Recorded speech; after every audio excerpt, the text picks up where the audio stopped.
Dodge City and in the territory on west, there's just one way to handle the killers and the spoilers, and that's with a U.S. Marshal and the smell of gun smoke.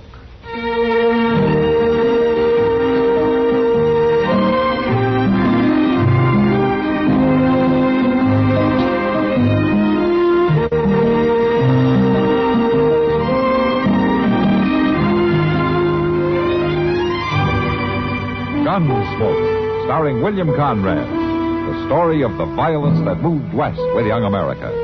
And the story of a man who moved with it. I'm that man. Matt Dillon, United States Marshal. The first man they look for and the last they want to meet. It's a chancy job, and it makes a man watchful. And a little lonely.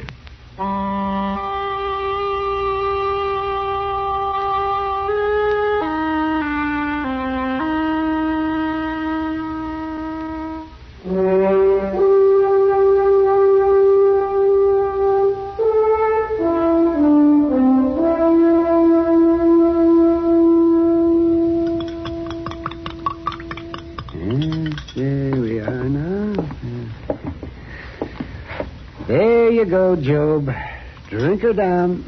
Yeah, but what's in it? It's just something that tastes bad, so you'll remember a doctor's been here. Hey, go ahead, drink it.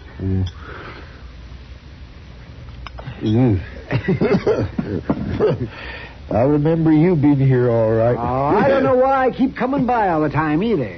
You know, you don't need doctoring, Job. Stars William Conrad as Matt Dillon, U.S. Marshal. The music was composed and conducted by Rex Cor... Game a long time ago. But I'll be able to pay regular now that the boy is back. You mean Tad's back? Sure.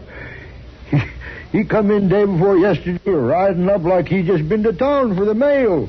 Instead of being gone 4 years. Well, what, he say where he'd been? No, Doc, he didn't. But it don't matter none now that he's home. Oh, say, it'll do you a lot of good having Tad around. Yeah, that's a fact, Doc. Well, I just about given up being out here alone all the time. Didn't seem like it was worth keeping going. Well, a man should never do that, Job. Well, sure not. But a man's wife dies and his boy lights out. Seems there weren't nothing left. And I just got punier and punier. It's going to be different now, though. I hope so. Well, I got to be getting along now. Thanks for coming, Doc. Oh, say, Tad's outside there someplace. Why don't you stop and see him? That boy sure growed up man-sized. Yeah, you bet, Job. I want to see him. Goodbye. Bye.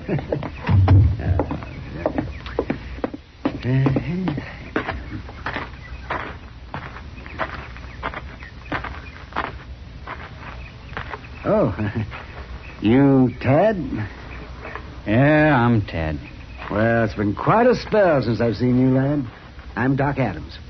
I remember. Yeah, I just been with your pa. I seen you drive up. Yeah, well, I thought you might like to know what shape he's in. He's crumbling, like everything else around here. Well, you know, you can help him. You know, it's a good thing you're home, Tad. How do you figure? Well, there's not much that I can do for him. He's old and he's tired and he's just about worn through.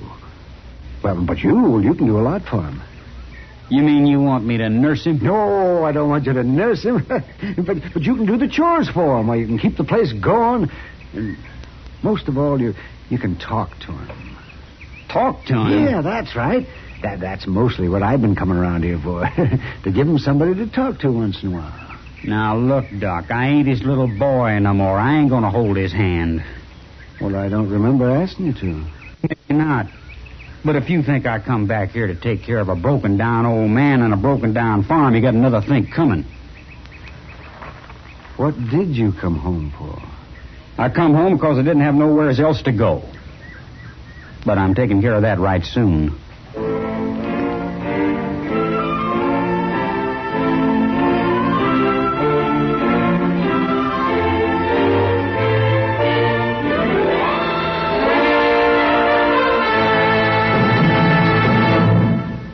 Another visit with Joe and Daphne Forsythe.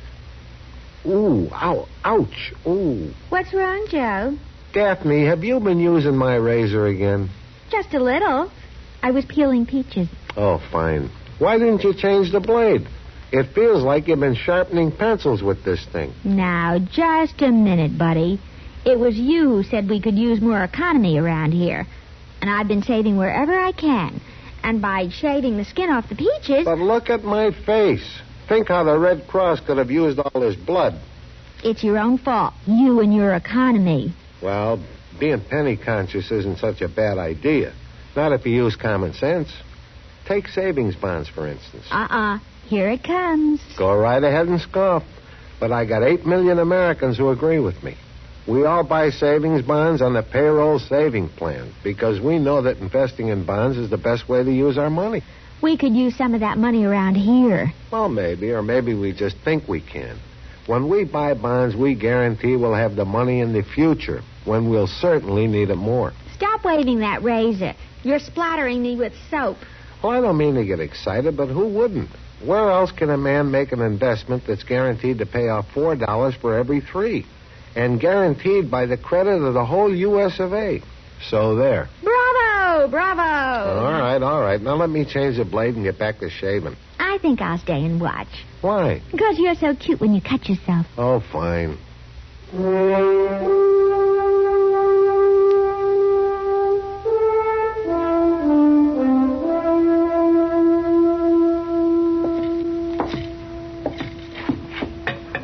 Have some coffee, Doc? Might make you feel better.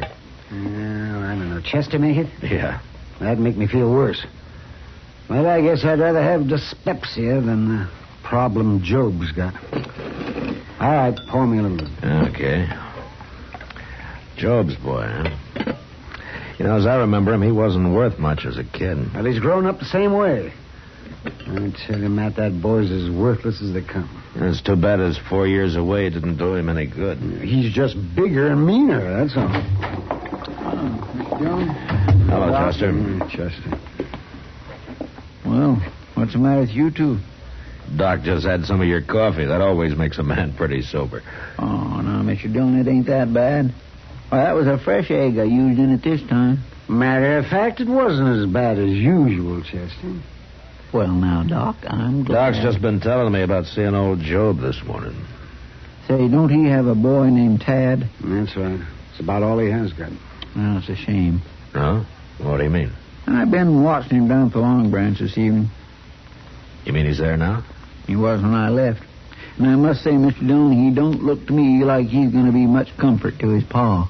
Is he causing trouble? Well, not trouble exactly. He's just bellying up to the bar, swilling down drinks, and acting like he wants everybody to know how big and growed up he is. Well, he'd be in trouble if anybody treated him that way. That's just what I think, Doc. And some of the boys are riling him up pretty good, too. Yeah. I think maybe I'll go down there. Want me to come with you, Mr. Dillon? Yeah, if you want to, Chester. I just want to reacquaint myself with Tad. It'll be no pleasure. I'm sort of curious to see just how big a man he really is.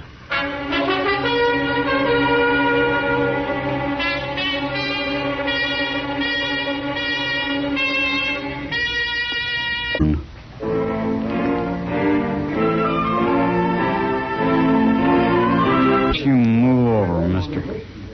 All right, boy. There's room for both of us at the bar. Just don't crowd me. Ain't you Job Harley's boy? Yeah. Hear your pa's been feeling poorly lately. Getting any better? I ain't noticed. He's real sick, ain't he? He's done. The place is done. Well, good thing you come home. You can look after him a little bit. That any of your business? Just sort of figured. You can keep your figuring to yourself. Every low-living bum in town thinks I come home to nurse the old man.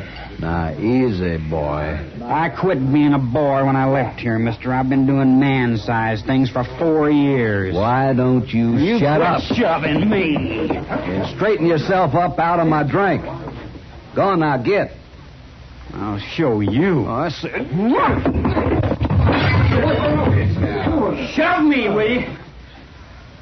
You're gonna die for that, mister. Right now. All right, hold it there. What? Drop the gun. You stand back. I said drop it. Blast you! Pick up the gun, Chester. Yes, sir. Give me that! You stand where you are.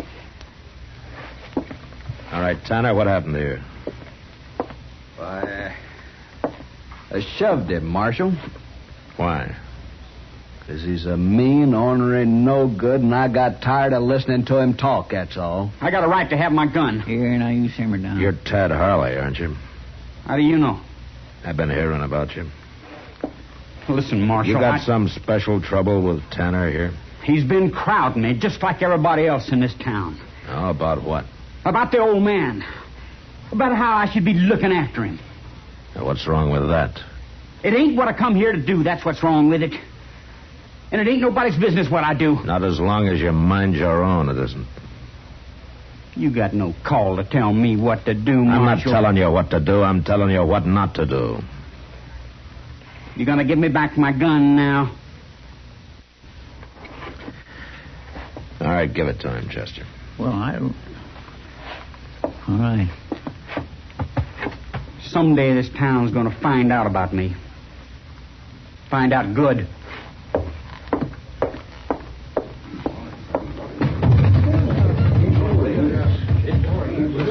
Well, I sure am glad to see that one go. I swear he's been keeping this place stirred up ever since you come in this afternoon. Let's have us a beer, Mr. Dillon. All right, Chester. I'll be proud to buy. You will? Yes, sir. Well, good. Hey, Sam, a couple of beers, huh? 2 beers. You know, there's going to be more trouble from that boy, Mr. Dillon. Oh, I don't know, Chester. He could be just a loud, bragging kid. Or the badness could be full-grown in him. I don't know. Either way, it's mighty hard on poor old Job. Well, he's done nothing for 4 whole years but just wait for the day his boy would come home. And he was better off waiting. I wonder when Job will find out this boy's no count. Well, Job's old and sick, but he's not blind, Chester. Yeah, but he don't deserve a disappointment like this. No, he doesn't. Job's a good man. I remember Miss Harley telling me one time she had 5 babies, and Tad was the only one that lived. That must be the exception to the rule. How's that, Mr. Dillon? Doesn't sound much like the survival of the fittest.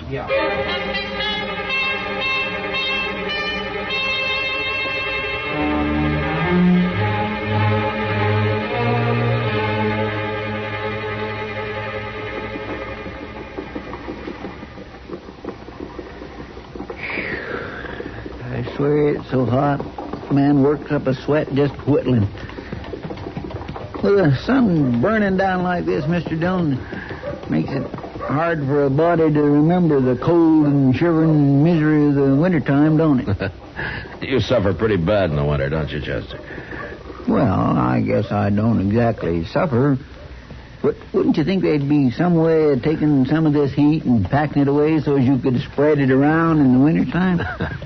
You work on that, Chester. We sure don't need it all today. Yeah, that's a fact. Say, you know, then maybe they could save up some of the cold of the wintertime and use it on days like this. I'm going to spell you a riddle, Chester. Hmm? They already do that. They do? Sure, in our ice house. In the...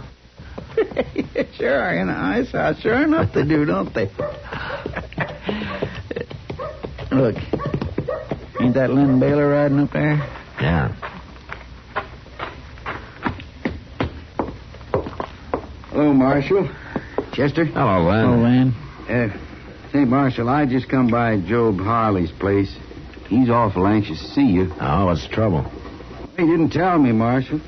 You said to ask you to come out there right away. Oh, my. I hope that boy of his ain't been acting up none. Well, I better go out there and see, I guess. You watch the store, will you, Chester? Yes, sir, I will, Mr. Dillon.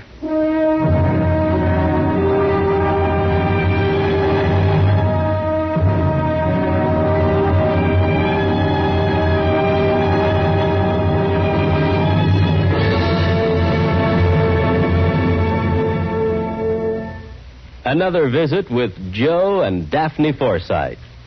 Joe, Yeah, Daphne. look look at this story about savings bonds in the paper. Yeah, what about it? Do you think that's the best way to tell people about savings bonds? Why not? Look, see, it says here that savings bonds are a guaranteed investment. Right now, they pay off at the rate of $4 at maturity for every $3 invested. You're not convinced? Mm-mm. Why not? No salesmanship. No salesmanship? What more do you need to know? Why, right now, more than 8 million Americans are buying saving bonds regularly through the payroll savings plan. So? So what? That's what I say. So what? Now, look, Daphne, if millions of Americans are convinced that saving bonds are their best investment, not only financially, but for the future of their country, what the heck is bothering you? Well, I think they could sell a lot more with salesmanship. You know, slogans and jingles. Listen, if you're spending more and saving less, try a savings bond. Oh, boy. Or maybe savings bond pay good, like an investment should. Daphne. You get a lot to like in a savings bond. Interest, earnings guaranteed. Wow. Well, did I sell you? Yeah, but I forgot what it was you were selling. Savings bonds. I'll take 100. Oh, Joe.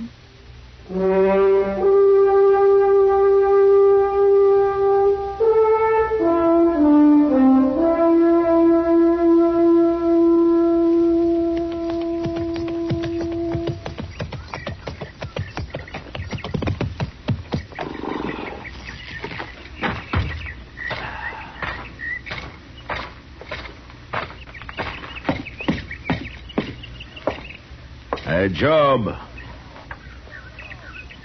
Hey, Job. Matt Dillon. Yeah. Come in, Marshal, come in. Hey, you got trouble out here, Job? Sure, I'm glad you could come out, Marshal. Been wanting to see you. Oh, what about? Sure is a bright, hot day, ain't it, Marshal? Yeah. I don't take to the heat as well as I used to. Job, you didn't call me out here to tell me it's hot. What's on your mind? Is it about your boy? You seen him, Marshal? Yeah, a couple of weeks ago. At the Long Branch. He's growed big, ain't he? Too big, maybe, Job. Is he here? He's gone off. You know anything about raising boys, Marshal? Yeah, that's a little out of my line, Job. Well, a man wants his boy to carry on all the good things he's got, none of the bad. Yeah? That's a pretty big order, isn't it? But that's what a man wants for his son. To be good. To be better than he was. Yeah, some boys never grow up to be the men their fathers were, Job. It ain't easy raising them. A man don't want to mother his boy to death, nor ride herd on him too much neither. You gonna tell me something, Job? What's a man to do when he finds his son has just picked up all the bad ways and none of the good? What's a man to do then, Marshal? Let go of him, Job. But a man's son, Marshal, he's carrying his name. He can't let him carry it to perdition. He can't hurt your name, Job, only his own. That ain't true, Marshal. I ain't been much. The people I come from weren't much neither. But we always kept the name clean, Marshal. What's Tad done, Job? Where is he? A man don't expect his son to strike it rich, maybe, but he expects him to keep the name clean. Job, will you tell me? Well, tell you what, Marshal. Why did you call me out here? You just didn't want to talk about your boy, did you? Marshal, I always like to talk to you. You've always been a good friend. I am your friend, Joe, but you better start talking straight or I'm heading back to town. You're going to find out, Marshal. Mr. Dillon? What's Chester doing out here? Yeah, what's the matter? Mr. Dillon, there's just been a holdup at the bank. What? Any shooting? Yes, sir, there was. Well, how many were there? Just one. You get away? No, sir, Mr. Harley, he didn't. Was he hurt? Worse than that. Mr. Dillon. Well, who was it? Well, He's dead, ain't he? Tad's dead. Tad? Was it Tad, Chester? yes, sir, it was. I'm sorry, Job. It had to be. You don't seem surprised. No, Marshal. I've been seeing it coming. Ever since the boy come home. He was bad clear through, Marshal. He's robbed before. And killed, too. He told you that? He carried pieces out of newspapers around with him. Pieces there had been written about him. Well, he was proud of it, Marshal. Said it made him feel big. Well, some of them feel that way for a while. I couldn't talk him out of it. I couldn't hold him. But I could see it was stopped. You knew about today? I knew. Oh, why didn't you tell me about it? I figured you'd take his gun, maybe lock him up for a while. He had to be stopped for good, Marshal. I might have done that if I'd been in Dodge, Joe. I know that, Marshal. But it would have gone hard with you to have to kill my boy. You're my friend, Marshal. That's why I seen to it you'd be here. And then I sent word to the bank that Tad was coming. Oh. You made a hard choice, Job. Well, it's like I told you, Marshal. Man has to keep his name clean.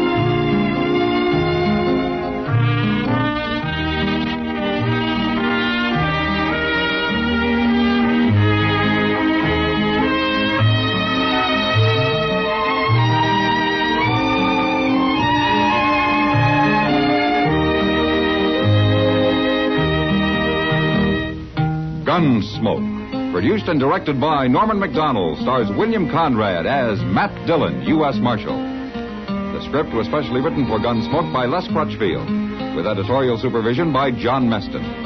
The music was composed and conducted by Rex Corey. Sound patterns were by Ray Kemper and Bill James.